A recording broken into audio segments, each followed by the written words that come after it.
Hello everybody, hope you're all doing really well. I've come out to Sombrio Beach, which is on the west coast of Vancouver Island. Now, I've been here lots and lots of times to photograph this beautiful waterfall at the end of this canyon here.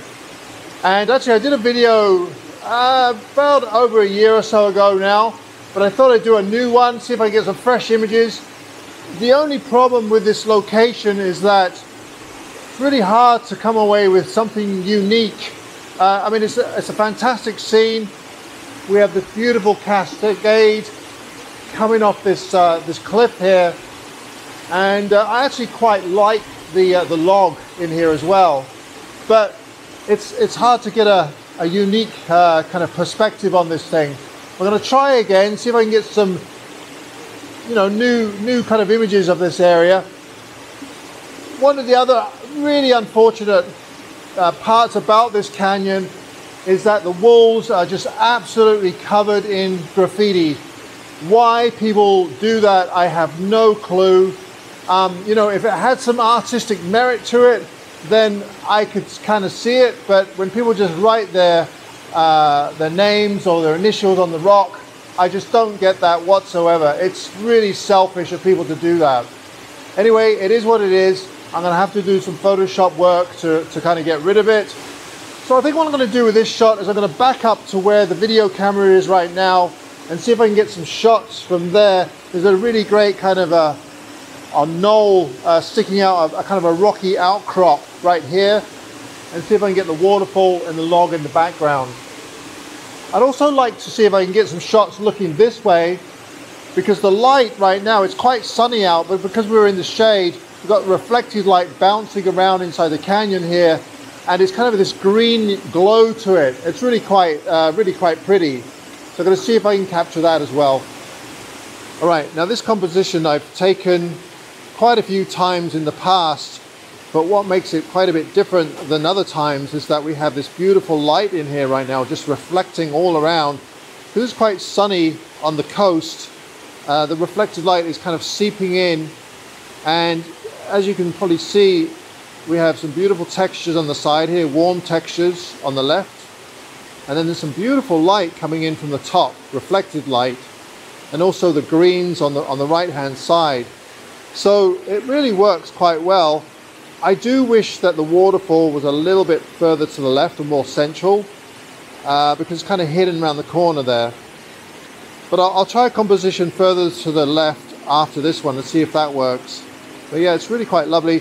I'm also using a polarizer, a Breakthrough Photography ND3 polarizer, I believe it is, just to kind of slow the shutter speed down a little bit and get rid of some of the glare, especially on top of the rock here.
So Paul and I have come down to this lookout here. Now I've been here before a number of times over the years, and actually I did a video some time ago where I photographed this scene in the winter, and I'll put that image up right now so you can have a look at it.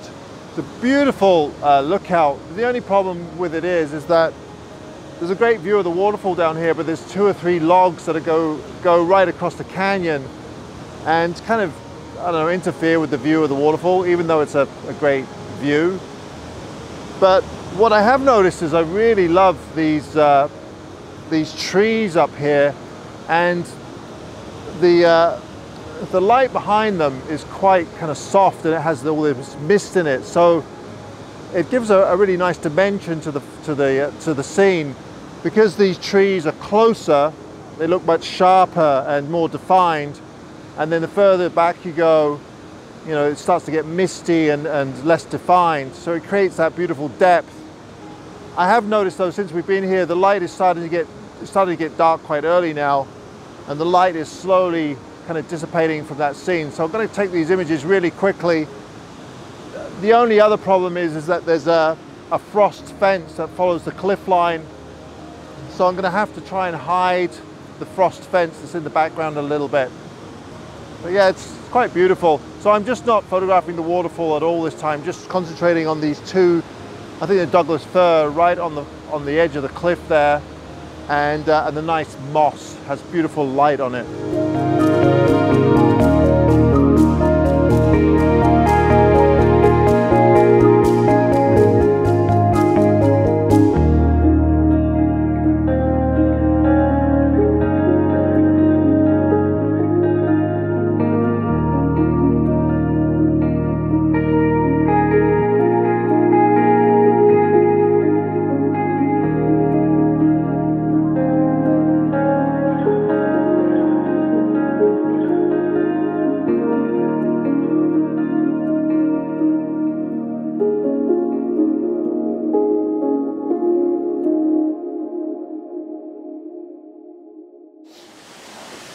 Hey everybody, seem to be doing the rounds here. I'm taking Paul to all my favorite spots on Vancouver Island. It's kind of a whirlwind tour, and we've ended up at Wiener Falls. The water levels in general have been quite low this fall, but Wiener Falls seems to be running pretty good.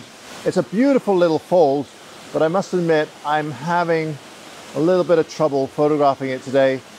Probably the main reason being is that there aren't a lot of, well, not a lot of angles that I can find, but I have found some really great mushrooms down here on this log here, which make an awesome foreground.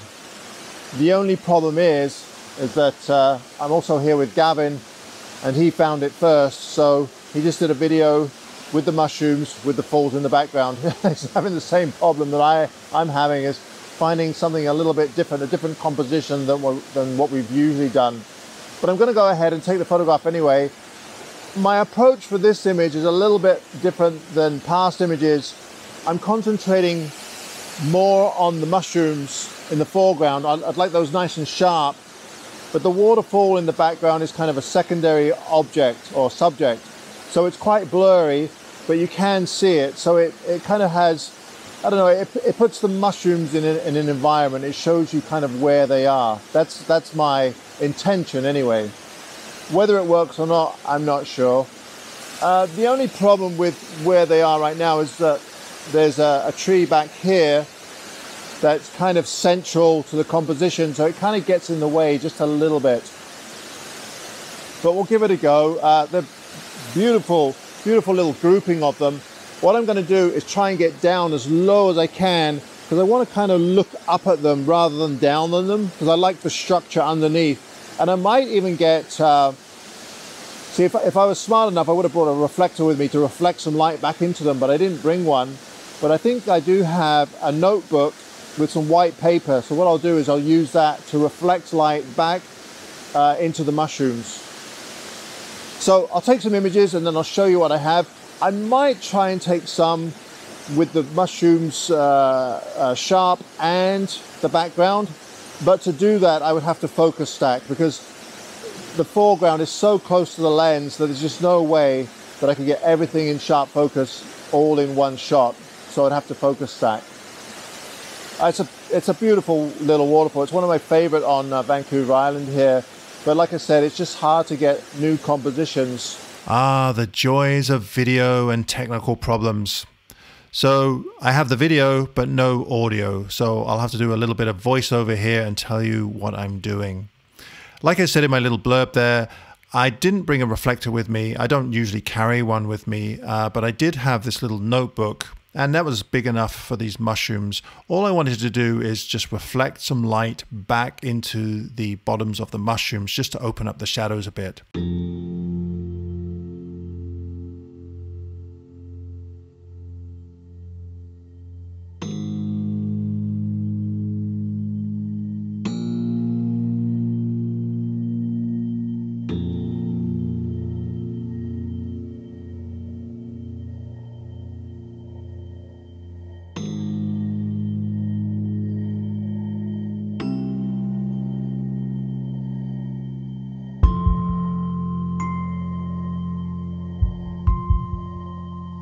So I held it really close to the bottoms of the mushrooms, and I took some images with and without the reflected light. So here's the first image with the mushrooms, and the falls are quite blurry in the background. And then here's another version with reflected light on the mushrooms. And then I finally decided to combine an image of the mushrooms with reflected light, and then I focus stacked this image with another image of the waterfall in sharp focus and combined the two. As I said, when you have a subject that's this close to the front of your lens, it's impossible to get everything in sharp focus. It doesn't matter how far you stop down. So I took one image of the mushrooms at f16, and then I took another one of the background, f16, and just combined the two images.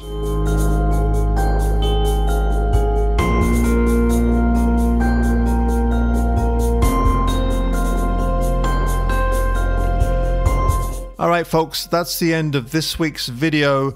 I just want to mention quickly that I now have over 30,000 subscribers, and I want to thank you ever so much for continuing to watch my channel. It's been just awesome. The feedback that I get, it helps me continue making these videos.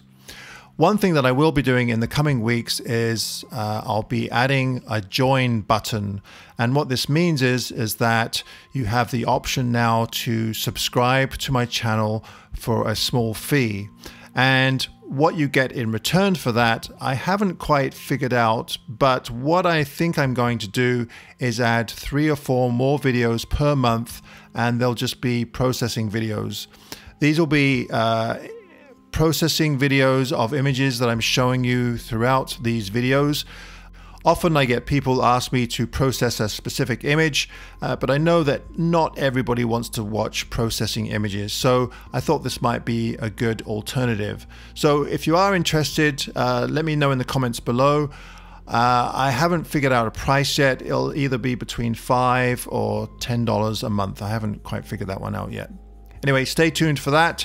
Thanks again for watching. Thumbs up if you enjoyed the video, and if you haven't subscribed, be sure to do so if you enjoy the content of my channel. All right, everybody, thanks ever so much. Bye for now.